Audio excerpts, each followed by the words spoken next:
টাকা, স্বর্ণ বা জমির পরিবর্তে আগামী 10 বছরে যে জিনিস হবে সবচেয়ে মূল্যবান? বর্তমান সময়ে সবচেয়ে মূল্যবান জিনিস কি? অনেকেই বলবেন টাকা, কেউ সোনা রূপা বা জমি। তবে ভারতের জেরোধার সহ প্রতিষ্ঠাতা নিখিল কামাত বলছেন ভিন্ন কিছু, এবং তার এই ভবিষ্যৎবাণী বিশ্বজুড়ে আলোড়ন ফেলেছে। নিখিল কামাত সম্প্রতি বলেছেন, আগামী দশকে নগদ অর্থ, সোনা, জমি কিংবা দামি গয়নার পরিবর্তে সবচেয়ে মূল্যবান হয়ে উঠতে পারে ইলেকট্রন ও শক্তি। অর্থাৎ বিদ্যুৎই হতে পারে ভবিষ্যতের নতুন কারেন্সি।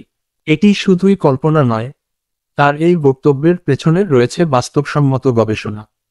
কৃত্রিম বুদ্ধিমত্তা, এআই এবং ডেটা সেন্টারের চাহিদা বেড়ে যাওয়ায় বিদ্যুৎ খরচ বেড়েই চলেছে।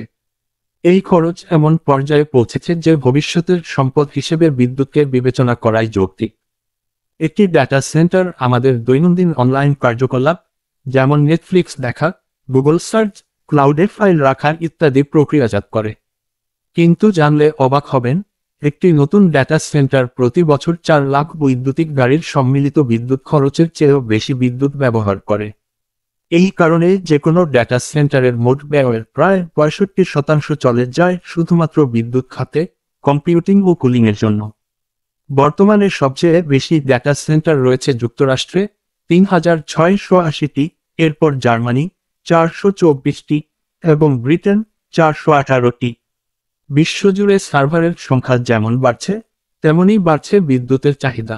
গবেষণায় ধারণা করা হচ্ছে, 2030 সালের মধ্যে বিশ্বের মোট বিদ্যুৎ ব্যবহারকারীর 10% হবে কেবল ডেটা সেন্টারগুলোর জন্য। এমন পরিস্থিতিতে নিখিল কামাতের বক্তব্যকে ভবিষ্যতের এক গুরুত্বপূর্ণ দিকনির্দেশনা হিসেবেই ধরা হচ্ছে।